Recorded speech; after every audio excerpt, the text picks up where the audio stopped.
तो फ्रेंड्स आपन को स्वागत करछि tech Odisha today YouTube channel को। तो फ्रेंड्स आपन जदि जियो सिम यूज करछंती एवं से जियो सिम रो डाटा बैलेंस चेक करिया चाहंती बा तार वैलिडिटी केते तारीख पर्यंत अछि जानिबा चाहंती ताहा भी बिना माई जियो एप्लीकेशन ने। तो फ्रेंड्स मु एठार आपन को दुईटी प्रोसेस कहिबी जो प्रोसेस रे आपन को कोनोसी एप्लीकेशन डाउनलोड करबा को पड़िबनी।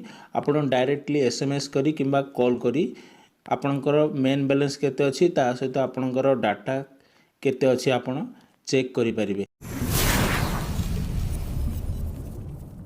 फास्ट प्रोसेस रे आपणकर जियो सिम रो मेन बैलेंस केते अछि तार डाटा बैलेंस केते अछि जानिया पई आपण डायल पैड ओपन करंतु। तो फ्रेंड्स डायल पैड ओपन करिया परे एठारे कॉल करंतु 1299।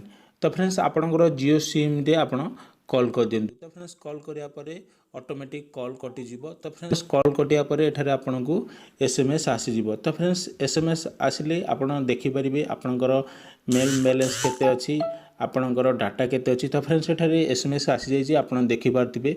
तो फ्रेंड्स एसएमएस रे आपण एठारे देखि पारथिबे एठारे आपणकर फोन नंबर शो हो जिवो ता सहित आपणकर वैलिडिटी शो हो जिवो आज आपण केते डाटा यूज करचंदी ता मध्ये शो हो जिवो ता सहित आपणकर एक्सपायरी केबे प्लान होची मध्य आपण देखि परिबे। एवं सेकंड प्रोसेस टी कोन मोठार आपन को कहि रखुची। सेकंड प्रोसेस रे आपण 199 को एसएमएस करबा को पड़िबो। तो फ्रेंड्स आपण 199 को बैलेंस लेखि एसएमएस कर दियंतु। तो फ्रेंड्स आपण को जियो सिम रे एसएमएस कर दियंतु। तो फ्रेंड्स एसएमएस ठरा आपण देखि पारथिबे एसएमएस आसी जाईची।